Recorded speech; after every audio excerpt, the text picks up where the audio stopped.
Olá pessoal, eu sou a professora Aline e hoje a gente vai falar um pouco de direito civil, em especial da Lei de Introdução às Normas do Direito Brasileiro, a famosa LINDB.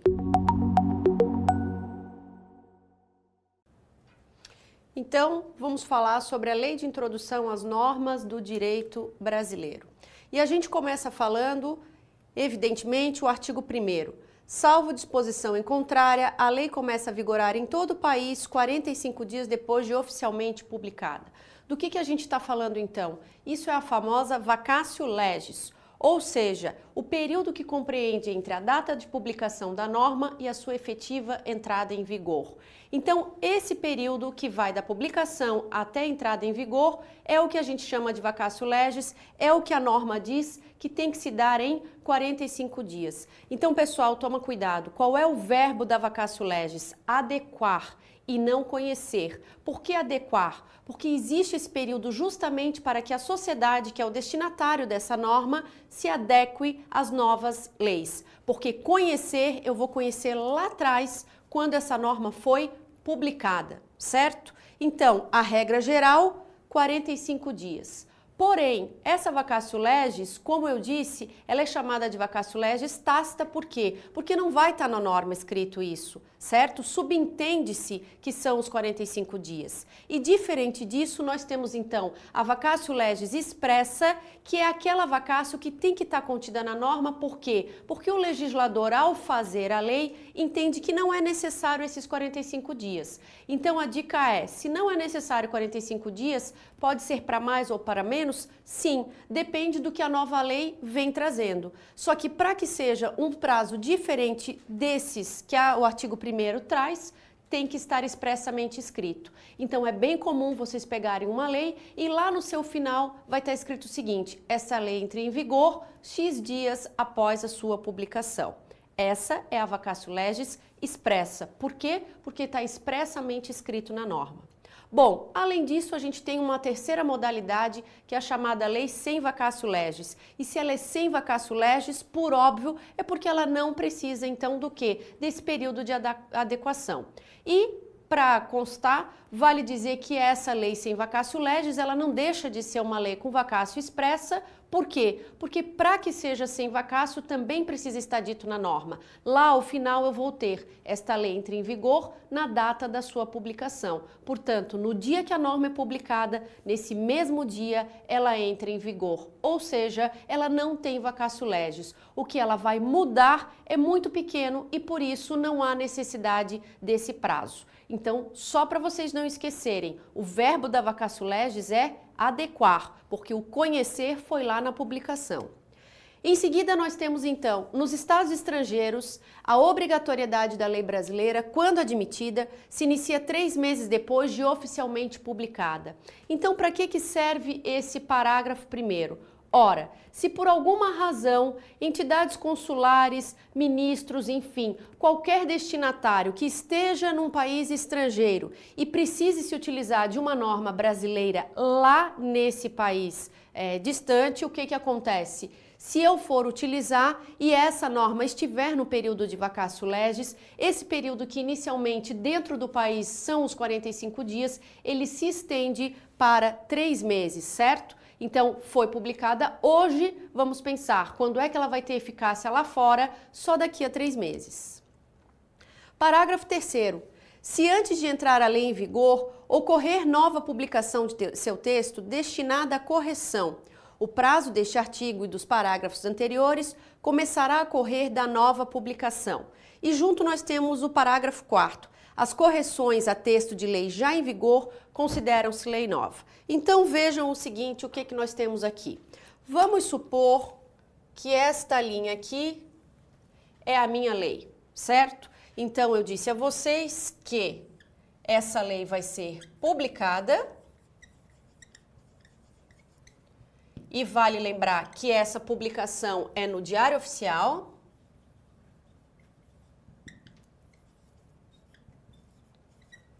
Mas, regra geral, essa lei só vai ter valia, ela só vai começar a ter vigência quando?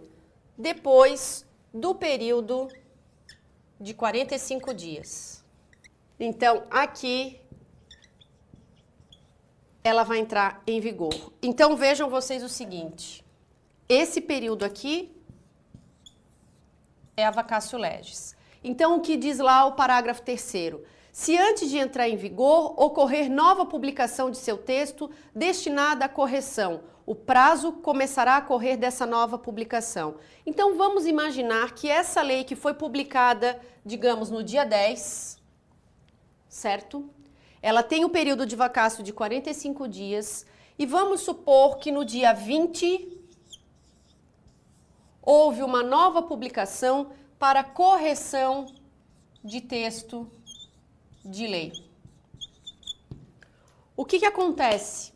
Esses artigos que no dia 20 foram corrigidos, é dessa data aqui que então passa a correr o período de 45. Então vocês vão me perguntar, mas Aline, então quer dizer o quê? Que a lei em si foi publicada dia 10 e eu vou considerar os 45 dias, para que então ela entre em vigor, certo? Certo.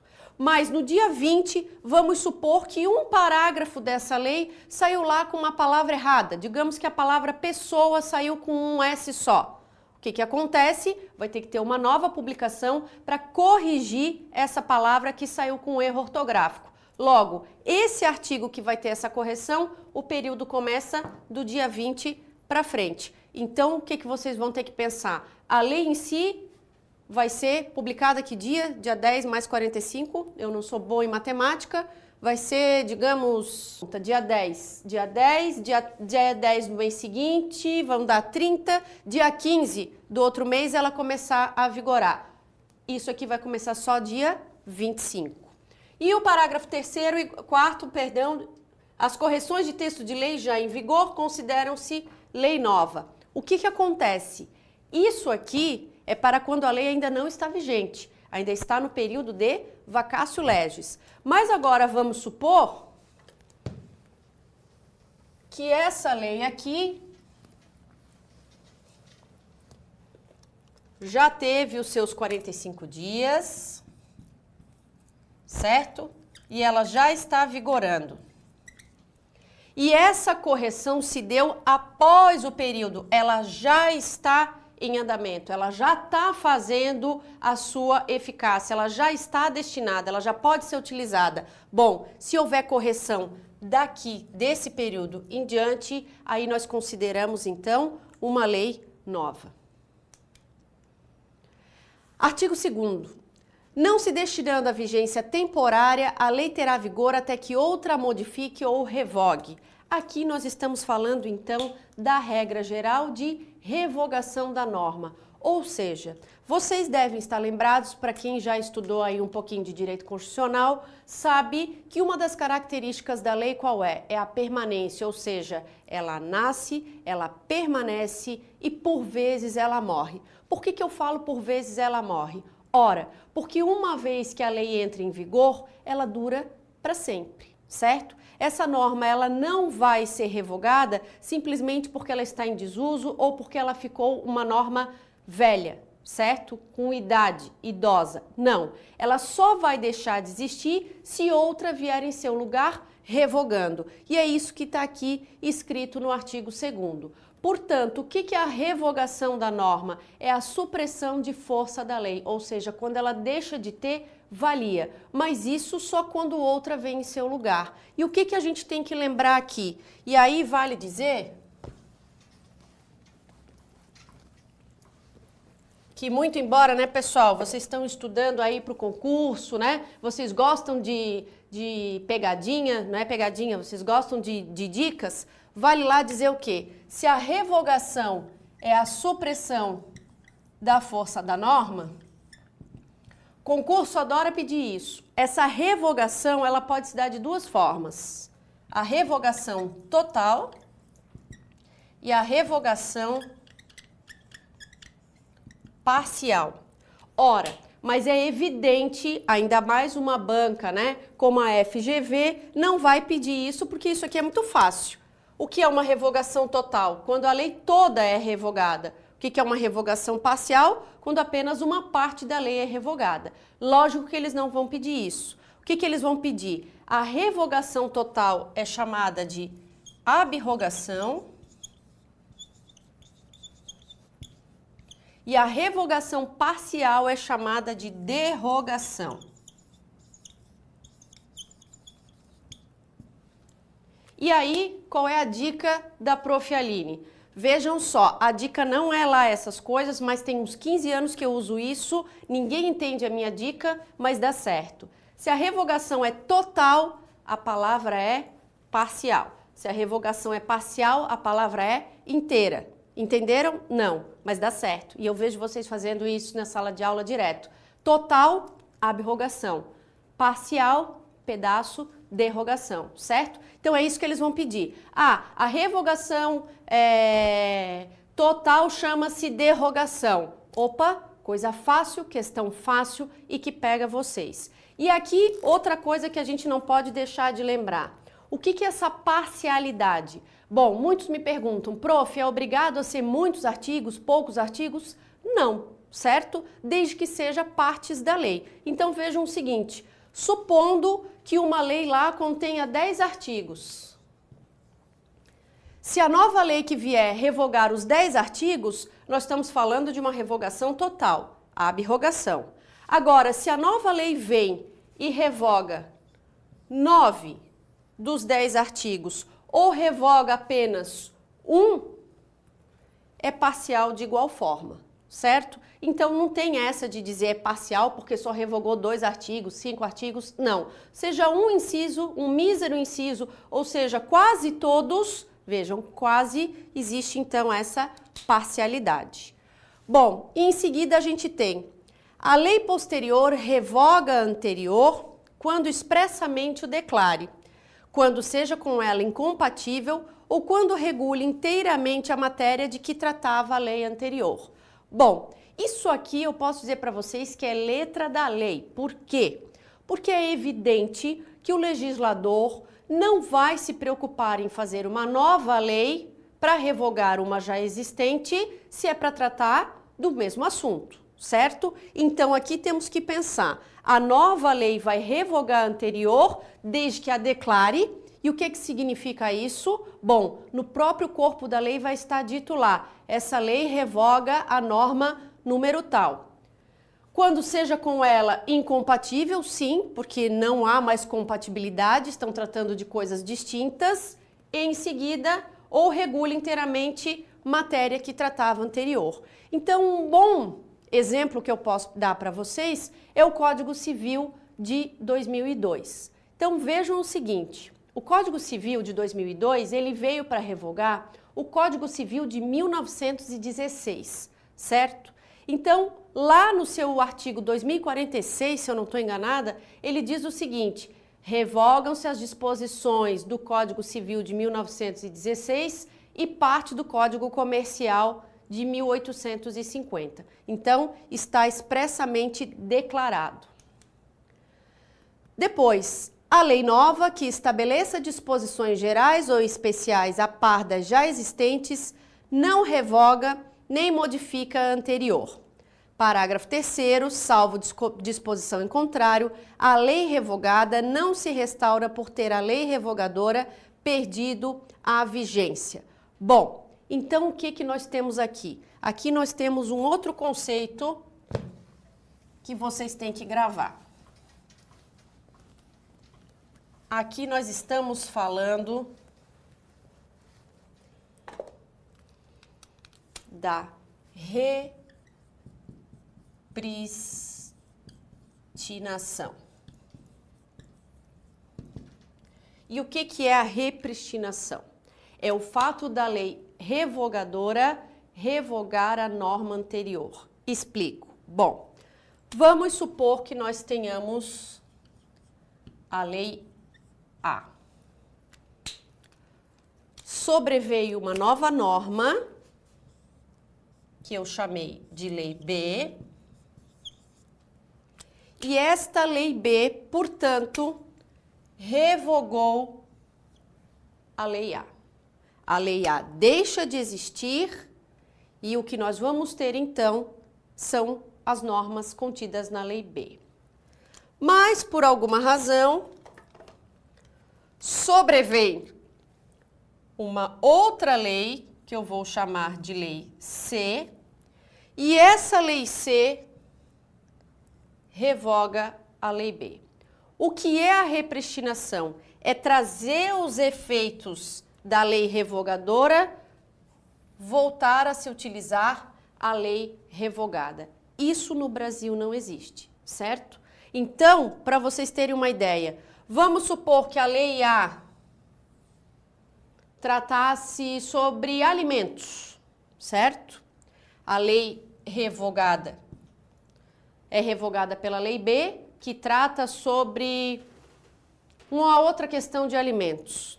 A lei C, ainda que trate do mesmo assunto da lei A, ela é uma nova lei. Ela não traz de volta a lei A. Portanto, a lei nova, que estabeleça disposições gerais ou especiais a par das existentes, não revoga nem modifica a anterior. Salvo disposição contrária, não se restaura por ter a lei revogadora perdido a vigência. Ou seja, não se restaura por ter a lei revogadora perdido a sua vigência.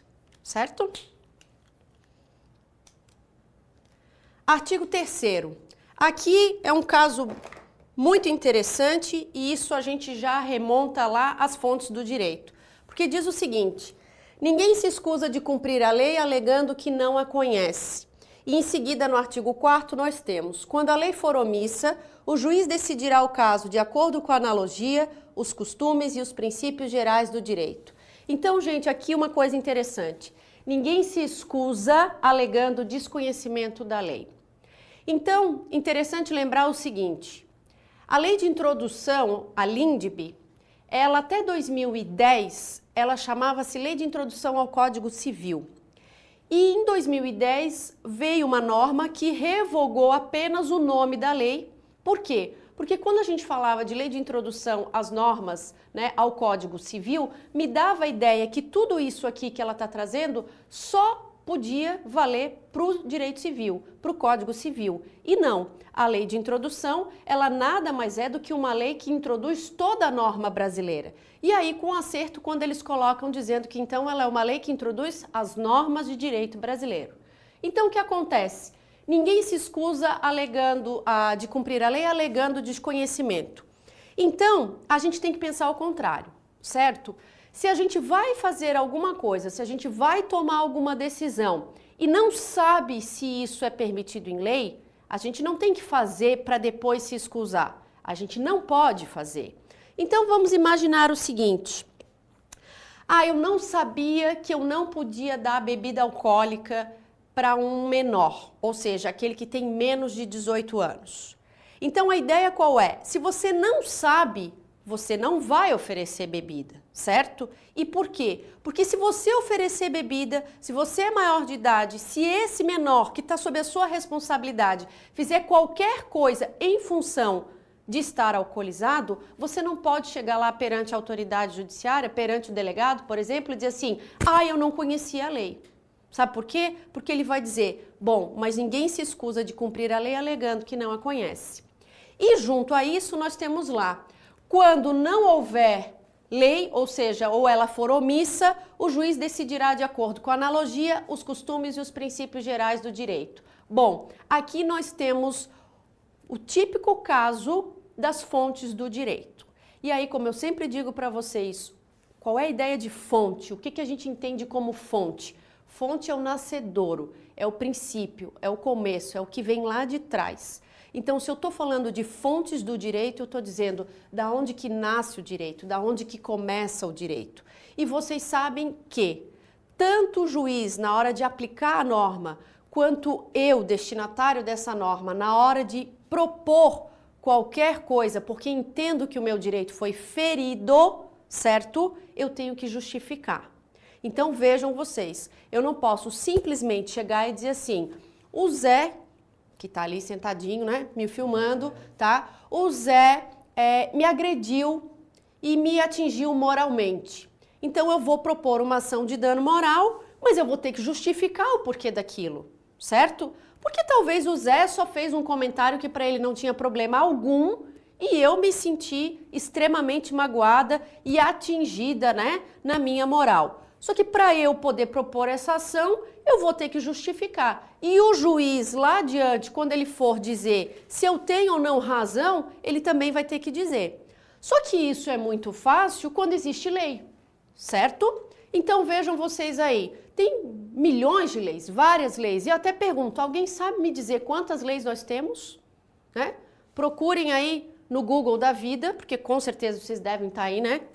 Me assistindo aqui, mas devem estar aí no computador de vocês. Eu não sei dizer quantas leis nós temos, certo? Porque o nosso país é campeão em fazer lei. Mas vejam, existem situações específicas que não há lei.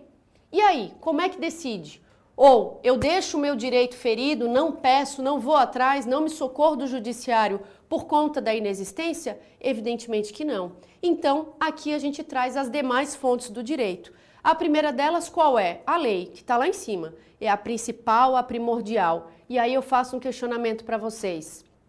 Pergunto, qual é a maior, a principal de todas as normas? Ainda que a gente não saiba todas as normas, qual, gente? Isso mesmo, a Constituição Federal, certo? É ela que nos traz toda e qualquer norma e as demais elas têm que estar em consonância com a Constituição, certo? Que são as chamadas normas infraconstitucionais. Mas quando não existe norma para isso, o que nós vamos aplicar? O juiz vai decidir de acordo com a analogia. Se não houver analogia, com os costumes. Se não houver costumes, os princípios gerais do direito. Então aqui, evidentemente que a gente tem que trazer alguns conceitos. Primeiro de tudo, o que é analogia? Analogia é comparar. Então, temos lá como conceito, anotem aí, eu gosto do povo que traz caderninho, né?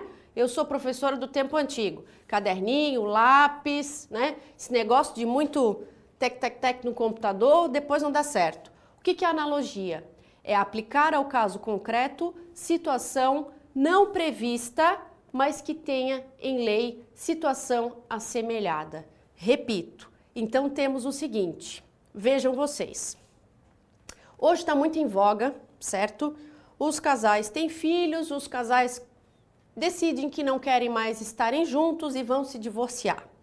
E aí tem que decidir a questão da guarda das crianças, certo? E a regra hoje tem lei para isso, a regra geral, guarda compartilhada, ou seja, o dever de responsabilidade com essas crianças serão compartilhadas entre pai e mãe. Ok, tem lei, não tem nem o que discutir. Bom, mas os casais estão deixando de ter filhos. Os casais têm pets, certo? Tem o Mimi, tem o Lelé, tem, né, um hamster. Eu queria ter um coelho, mas meu marido cortou a minha ideia, disse que não vai comprar coelho, coisa nenhuma. Mas vejam vocês, e aí esse casal que tem lá um Mimi, certo? Que é aquele cachorrinho que faz pilates, que ganha ossinho, que tem chocolate canino, né? Que tem casinha, que tem isso, que tem aquilo. O casal se separa e faz o que com o Mimi? Não dá mais para pensar que o Mimi vai ser descartado, certo? O Mimi com certeza não é... só um pouquinho, gente, deu um negócio aqui. O Mimi com certeza não é lá uma estante, né? Que na hora da briga alguém dá uma marretada, quebra a estante. Ou tu leva a estante e eu levo, né, outra peça. Eu tenho uma história até bem interessante para contar para vocês. Eu por muito tempo fui assessora de um juiz em Palhoça e fazia audiência com esse juiz. E a audiência que mais me chamou a atenção foi que, e quem é meu aluno sabe do que eu vou falar, eles brigaram por causa de uma cômoda. E como que eles resolveram essa situação? Eu não lembro quem, mas o fato é que um levou a cômoda e o outro levou as gavetas. Até hoje, eu não sei quem é que saiu ganhando, Zé, nessa história, mas eles se resolveram dessa maneira, ou seja, se estava bom assim, né? Fiquei imaginando ela lá com as gavetinhas tudo no chão, arrumadinha, e ele com o estrado lá da cômoda, com os buracos tudo vazio, certo? Mas vamos voltar aqui para a nossa aula. Então, existe a guarda compartilhada de crianças. Eu pergunto, vocês acham que existe lei que trate a respeito de quem vai ficar com o Mimi, de quem vai ficar com o pet? Não. Mas vocês acham que num divórcio, hoje, essa família que é composta por ele, por ela, ou por dois eles, ou por duas elas, ou talvez a gente já tem, né, os novos relacionamentos, né, 3 eles, 4 elas, como é que faz com o Mimi? Não existe guarda compartilhada de animais. Então, como é que o juiz vai decidir a respeito disso? Por analogia, certo? Existe um caso assemelhado, guarda de crianças com guarda de animais, e ele vai se utilizar da norma que tem para a criança, por analogia, para os animais. Agora, pelo amor de Deus, a professora Aline não está comparando crianças com animais, certo? Porque uma vez já um quase pulou em cima de mim dizendo, isso é um absurdo, onde já se viu? Não. O que eu quero dizer é que as situações são assemelhadas, numa não existe norma, então eu vou aplicar por semelhança essa norma existente. Bom, mas eu só posso fazer isso se não existe norma. Bom, mas não existe também essa norma para eu usar dessa semelhança. Então eu passo para uma terceira fonte, que são os costumes. Bom, vocês devem saber e vão pensar, o que é costume? Costume é a prática reiterada de algo. Mas é lógico que se vocês estiverem aí do outro lado, vocês vão pensar assim, mas espera aí, eu tenho o hábito, né, de fazer algo repetidas vezes, isso é um costume, mas o que isso tem a ver com a minha vida e com o direito? Sim, se você tem a mania de levar um copo de água toda noite antes de dormir para a cama, ainda que todo dia de manhã o copo tá lá inteirinho porque você não dá um gole, isso em nada vai mudar a sua vida, isso em nada vai ter a ver com o direito, certo? Aqui eu tô falando do costume jurídico.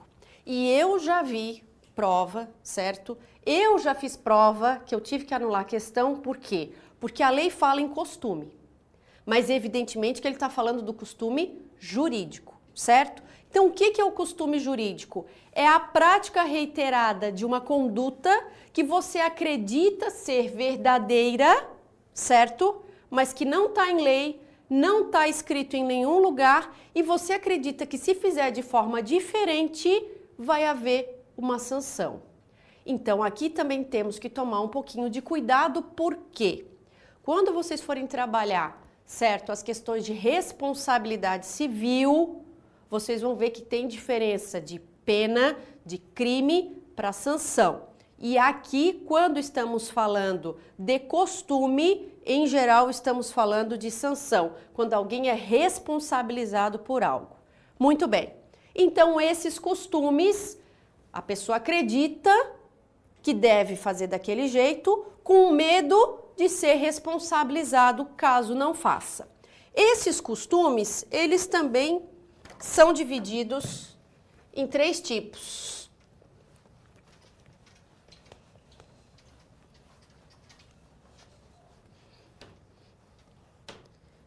E quais são esses 3 tipos? Nós temos o costume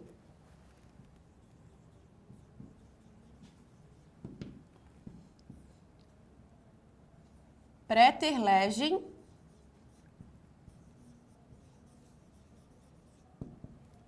o costume contra legem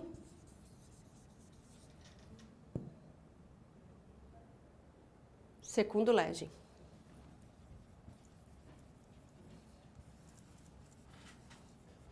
Praeter legem, contra legem e secundo legem. Então, o que cada um significa? Praeter legem, fora da lei. Contra legem, contra a lei. Secundo legem, segundo a lei. Então, vejam o seguinte. Vamos começar pelo mais difícil.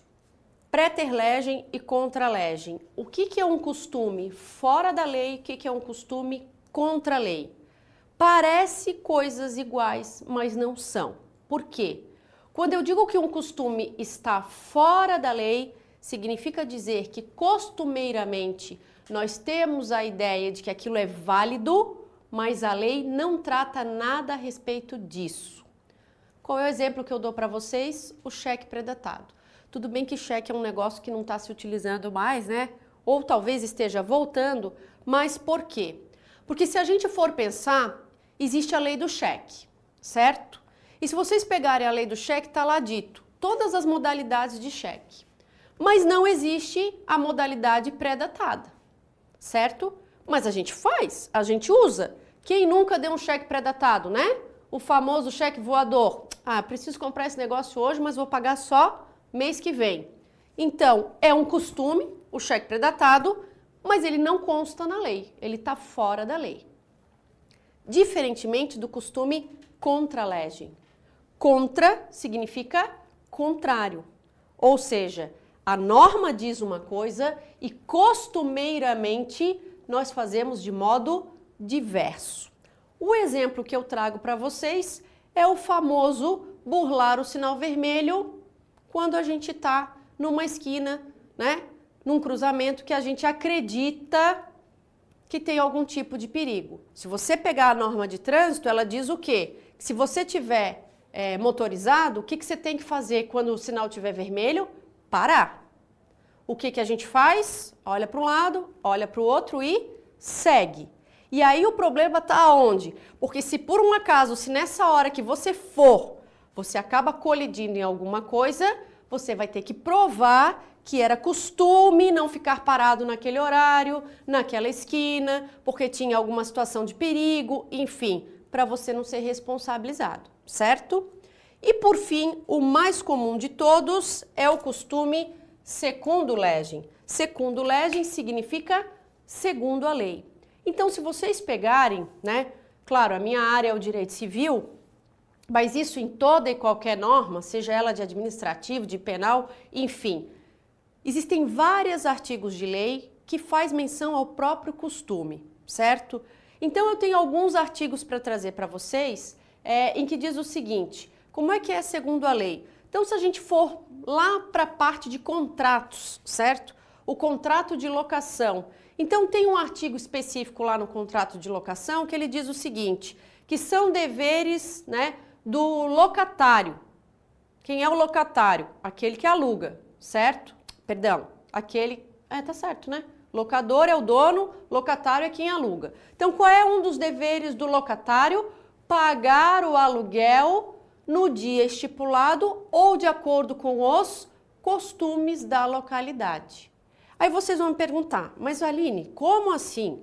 Eu moro de aluguel e o meu aluguel vence todo dia 5, ok? Mas pode estar lá no seu contrato dizendo o seguinte, que o aluguel vence no 5º dia útil. E vocês sabem, tanto quanto eu, que tem meses que o 5º dia útil dá dia 8 e a gente já está desesperado, certo?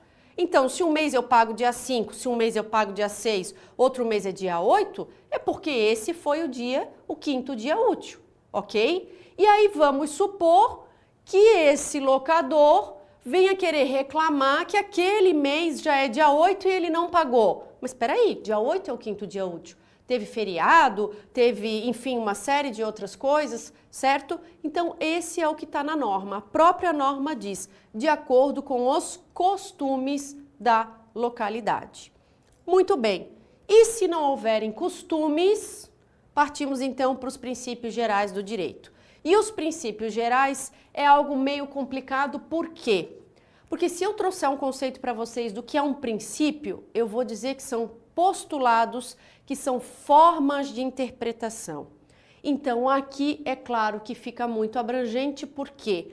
Porque quando você tiver lá do lado, né, do seu cliente, você advogando, certo? Você sendo um defensor público, quer dizer, você vai interpretar a norma de uma maneira. Por sua vez, quando você está lá do outro lado, você é o promotor de justiça, você é o juiz, você é o delegado, ele vai ter uma outra forma de interpretação. Mas isso não significa que um está certo e o outro está errado. Não. O que a gente tem que ter em mente, a gente vai tratar nos próximos artigos daqui para frente, certo? Nós não podemos fazer juízo de valor. O que eu quero dizer com isso? Não é porque eu entendo que o casamento é sagrado, que pode estar tudo uma droga, mas eu vou ser casada para o resto da vida, certo? Que se eu sou juíza e está diante da minha frente um processo de divórcio, eu vou dizer, não, isso é um absurdo. Não, Eu vou ter que olhar o que essas partes aqui estão querendo fazer, certo? Agora, o que não dá, por exemplo, é eu querer divorciar 3 mulheres que vivem juntas. E por quê? Porque isso não é casamento, certo? Isso é uma união homoafetiva, um trisal. Vocês já ouviram falar disso? Isso é novidade, trisal, certo? Eu não tô querendo dizer que elas vivem na bagunça e eu que vivo lá certinha com meu marido. Não, mas casamento, homens e mulheres. Qualquer outro tipo de relacionamento, ainda que seja para constituir família, respeito, união, patrimônio, chamo de outra coisa. Vamos chamar aí o trisal. Se o casamento, né, como eu gosto de falar, a Kombi quebrou, não dá mais certo, como é que dissolve o casamento? Divórcio. Como é que dissolve trisal? Aí, meus caros, eu não sei porque o negócio aí, né, mas é a dissolução de alguma coisa. Os princípios gerais do direito, como eu disse, são formas de interpretação, certo, gente? Depende de cada olhar que vai se ver, ok? Obrigada aí pela atenção de vocês e a gente se vê no próximo encontro. Tchau!